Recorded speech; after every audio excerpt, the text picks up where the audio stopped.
Pour commencer, j'aimerais d'abord préciser qu'il ne s'agit là que de mon classement présent et qu'il ne représente pas mon classement global. De toute façon, si je devais faire un classement global, je n'y arriverais sûrement pas. J'ai regardé beaucoup trop d'animés slash manga, donc il m'est difficile de les classer. Personnellement, les œuvres classées dans mon top 10 ont tous la note de 10 sur 10.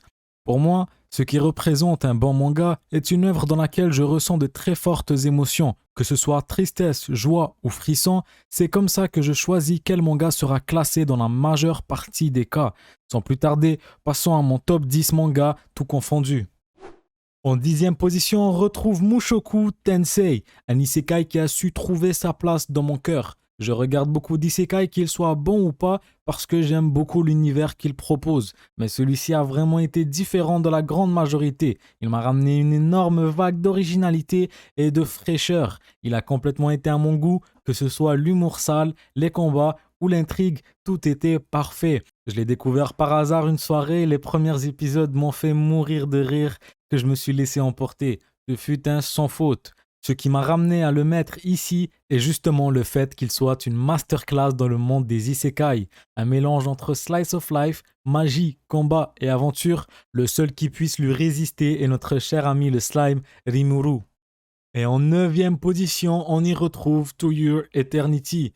Alors celui-là, c'est une véritable pépite que je conseille à tout le monde. Je l'ai découvert il y a quelques semaines et waouh! Ce fut une aventure chargée en émotions. Je vous avoue avoir chialé à mort. Je me suis pris une véritable claque, autant l'histoire que les personnages. J'ai trouvé super intéressant et original le fait de suivre le personnage principal, on va dire de sa naissance, jusqu'à ce qu'il grandisse. Le côté slice of life a vraiment été ce qui m'a le plus touché. J'aurais préféré qu'il y ait moins le côté science-fiction. Je ne parle pas des pouvoirs, mais plutôt de la présence du créateur de Him. Bizarrement, dès le début de l'épisode 1, j'étais attaché à notre personnage principal et autant pour les autres. Il ne m'a pas fallu longtemps pour m'y attacher. Cependant, avant de le regarder, il vous faudra une chose dépendamment de qui vous êtes. Un cœur de glace ou bien une boîte de mouchoirs. C'est pour la tristesse énorme qu'il m'a ramené qu'il est présent dans ce top. Je le classerai bien avant Akame ga Kill qui fut l'animé le plus triste que j'ai vu. On continue sur cette lancée et en 8e position, on ne le présente plus, Classroom of the Elite. Étant un grand fan du genre psychologique, je ne pouvais pas ne pas inclure Classroom of the Elite. Honnêtement, ça se jouait entre Code et Tomodachi Game, mais vu qu'on a une saison 2, la hype est au max. J'ai regardé une tonne de fois la saison 1 et le jour où on nous a annoncé la saison 2, je n'y croyais pas. Pour une fois, on obtient des personnages qui sont dotés d'un minimum de cerveau. Il n'y a pas tant que ça d'attardé. Il n'y a ni ecchi, ni de choses bêtes, pas non plus de Onisama, Baka et cette romance sans but. Ayano Koji est au moins beaucoup plus original que 8 sur 10 des personnages principaux en général. Fatigué de ces vierges otaku typiques qui rougit comme un gosse en voyant une meuf. Bref, je ne vis que pour le regarder manipuler les gens. S'il est dans ce top, c'est bien parce qu'il sait satisfaire mon côté fan de psychologie. En 7e position, on y retrouve Made in Abyss, le seul seinen qui sera dans cette liste et qui d'après moi peut être confondu à un shonen.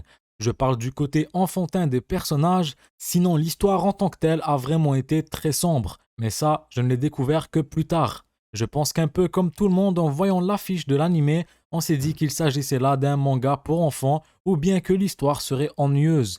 Mais une fois que l'on commence à regarder, on se rend très vite compte que ce n'est absolument pas pour les enfants et que si on y plonge, on ne pourra plus jamais en ressortir. J'ai beaucoup aimé ce côté abysse où l'on descend dans les profondeurs ainsi que les malédictions qu'il y avait dans chaque étage. L'histoire est très complète et peut très bien être rallongée et durer très longtemps, tellement que l'univers est vaste et que les possibilités sont infinies. Les personnages en général ont tous une personnalité intéressante et unique. Ce qui m'a le plus plu, ça a vraiment été le côté dérangé, voire même horreur. Il y a énormément de questions dont je veux des réponses. Il a absolument tout pour lui, mystère, émotion, tristesse, amour, action et bien plus encore. Et c'est pour cette raison qu'il est en 7e position. Pour la 6e place, on y retrouve Black Clover, le plus grand manga de magie qui a déjà fait ses preuves. Je l'ai commencé avec pas mal de réticences, j'en avais entendu beaucoup de mal lors de ses débuts, comme par exemple qu'il était une copie de Naruto, ou qu'il était un mélange du Big Three avec un soupçon de fairy tale. À ma grande surprise, il n'était pas ce que les gens disaient et bien au contraire. Certes, Asta rêve de devenir empereur mage, comme Naruto voulait devenir Hokage, mais j'ai envie de dire que tout personnage principal de shonen typique qui se respecte se doit de rêver grand. Au jour d'aujourd'hui, c'est un classique à mon avis, peut-être pas au niveau Big Three de la New Gen, mais quand même un classique. L'aventure fut très captivante, les progrès fulgurants d'Asta m'ont donné beaucoup de frissons, sa rivalité avec Yuno est elle aussi magnifique. Au moins je dirais qu'on ne passe pas par la case rivalité ennemie. Je le conseillerais fortement à toute personne voulant commencer à regarder des animés et toutes ces enfants qu'il se retrouve ici. On arrive enfin dans le top 5 et on y retrouve Tokyo Ghoul, sans aucun doute l'une de mes œuvres favorites. Merci Sui Ishida de nous avoir bénis avec un tel manga. J'ai déjà parlé à plusieurs reprises de l'amour que je portais pour Tokyo Ghoul, alors sans grande surprise qu'il se retrouve dans le top 5. Je précise que je parle bien de Tokyo Ghoul seulement et non de Re, qui à mon avis avait beaucoup de potentiel mais a été bâclé. Ça aurait dû se finir sur la mort de Kaneki car en soi il s'agissait déjà d'une fin. Certes, tragique mais bonne. J'ai énormément apprécié l'évolution du personnage, le voir passer du faible au fort, son changement de mentalité et perception des choses. En soi, toute son évolution qui m'a aussi fait évoluer. Je l'ai regardé la première fois à 11 ans et durant cette période, c'était mon adolescence, les petites crises, etc. Et cette œuvre m'a beaucoup aidé durant cette période. Elle m'a fait énormément grandir et je lui dois beaucoup. Et c'est pour cette raison qu'elle est placée en 5e position. En 4e position, on retrouve un géant, ou bien devrais-je dire un titan, puisqu'on parle là d'Attack on Titan.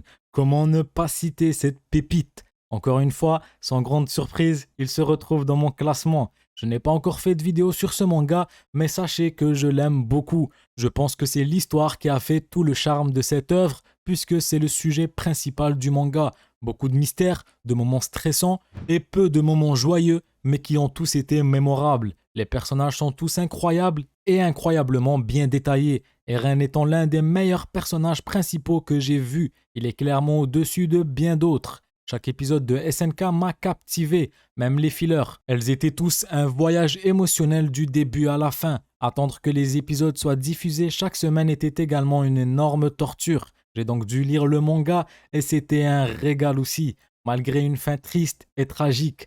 C'est le tout premier manga qui m'a fait tourner la tête, beaucoup plus que Code ou Tomodachi Game, et c'est pour cette raison qu'il est en 4e position. On y est enfin, c'est bon, voici mon top 3 actuel. Et en 3e position sur le podium, on y retrouve My Hero Academia. Étant un ancien dans la catégorie manga, sans vouloir me vanter évidemment, j'ai commencé MHA lors de ses débuts à la saison 1 et je l'ai dévoré. La thématique école de super-héros Avengers a été très intéressante et m'a beaucoup hype comme tout le monde. Au fur et à mesure que la série avançait, j'ai malheureusement lâché. L'attente était trop longue entre chaque saison et ça me donnait de moins en moins envie. Ce qui a gardé une petite flamèche dans mon cœur a été les films qui ont tous été masterclass, surtout The Heroes Rising. La deuxième chose qui m'avait fait lâcher, ça a été Midoriya. Tout simplement, le personnage m'énervait parfois car il était pleurnichard, mais heureusement, pas autant que certains, ce qui m'a fait garder espoir. Par contre, Bakugo, sa personnalité à lui m'était insupportable. Heureusement qu'à partir de l'épisode 60, le combat entre Deku et lui, j'ai pu apercevoir un changement de sa part, ce qui m'a également donné espoir. Vous vous demandez sûrement alors pourquoi se retrouve-t-il en 3e position malgré tout ce que j'ai dit. C'est tout simple. Je l'ai dit, j'aime énormément la thématique de l'anime. Moi qui suis un fan de l'univers Marvel et DC. Je l'avoue, il y a également un peu le côté Deku sombre que je me suis fait spoil, mais qui m'a hype. Alors il se retrouve en 3e position, peut-être seulement à cause de la hype. Ça reste à voir. En 2e position, il y a le grand monstre de cette génération, Jujutsu Kaisen. J'en ai déjà fait une vidéo complète sur ma chaîne et je vous avais parlé de sa présence dans mon top 10, en disant qu'il était l'un des meilleurs, voire même le meilleur de cette nouvelle génération. Le point fort de cette œuvre est sûrement le réalisme dans ce manga, un mélange entre shonen et seinen qui a été très addictif pour moi. voire la fusion des deux est parfaite et Jujutsu Kaisen le représente à 100%. Je m'avance peut-être, mais c'est mon avis, il fait partie du Big 3 présent. Je ne parle pas en vente évidemment, même s'il a été en top à plusieurs reprises. Je parle bien de mon Big 3 personnel et celui de plusieurs autres personnes. Le deuxième point fort pour moi serait l'écriture des personnages. Chacun d'entre eux est motivé par une raison personnelle et la plupart du temps ce n'est pas un motif héroïque ou noble car ils vivent tous dans un monde cruel. Petit bonus au niveau de l'art qui fait partie de mes dessins préférés. Je ne saurais l'expliquer, il est juste beaucoup trop agréable à l'œil. Je précise que je ne suis pas à jour sur cette série. Je n'ai regardé que la saison 1 de l'anime, mais ça ne tardera pas, puisque plus ou moins bientôt je me taperai tout le manga pour en faire une série sur chaque arc. Je pense avoir dit suffisamment d'éléments positifs pour expliquer sa place en deuxième position sur ce podium. On attaque à présent un géant, le boss du Big 3. On ne le présente absolument pas. Dans la première position du podium, on retrouve One Piece. Alors là, je ne sais pas par quoi commencer. Comment faire un résumé pour ces 1030 épisodes et ces 102 tomes? Je ne sais pas. Mon grand frère a été le premier à regarder ce chef-d'œuvre. Étant jeune et bête, je n'ai absolument pas aimé. Je pourrais même dire que j'ai détesté. Je trouvais ça trop long, trop fade, trop mauvais. Un beau jour, et par je ne sais quel miracle, je m'ennuyais et j'ai décidé de commencer cette longue aventure. À ce moment-là, l'histoire n'était encore qu'aux environs de l'arc Punk Hazard. Et à partir de ce moment-là, la magie a opéré. Chaque année, je me dois de re-regarder l'anime. Je pense bien que l'année passée, je l'ai fini en 3 semaines, ce qui est un record au niveau de chômage. Comparé à beaucoup de personnes, j'ai été accroché dès le début de l'histoire et j'ai pas attendu 200 épisodes pour m'accrocher. J'ai kiffé du début à la fin. Par contre, comme beaucoup de personnes maintenant rendues à Wano, j'ai une préférence pour le début de l'anime, qui était beaucoup plus sur un ton humoristique et joyeux. Mais malgré tout, ce n'est pas pour me déplaire le changement présent, puisqu'il est légendaire et épique en ce moment. Je préférerais faire court parce que sinon je pourrais rester à en parler des heures. Il est beaucoup moins triste que To Your Eternity. L'intrigue de l'histoire n'est pas au niveau de SNK, mais si vous réunissez absolument tout One Piece, je dirais qu'il est le seul à m'avoir fait ressentir autant d'émotions différentes d'un seul coup. Et également, comme tout le monde, c'est parce qu'il m'a accompagné depuis un bon bout de temps, une très longue aventure qui j'espère ne finira jamais et qui m'accompagnera jusqu'à la mort. On arrive à la fin de cette vidéo et mes préférences sont basées quelque peu sur les mainstream, mais ce n'est pas pour autant mauvais. S'ils sont si populaires, c'est bien pour une raison. Si je devais faire un top 20, on y retrouverait beaucoup plus d'œuvres moins connues ou moins appréciées par les gens en général. En sachant que dans ce top, je n'ai pas inclus de manhwa ni de grands seinen comme Vagabond ou Berserk, simplement parce que je ne les ai pas encore lus.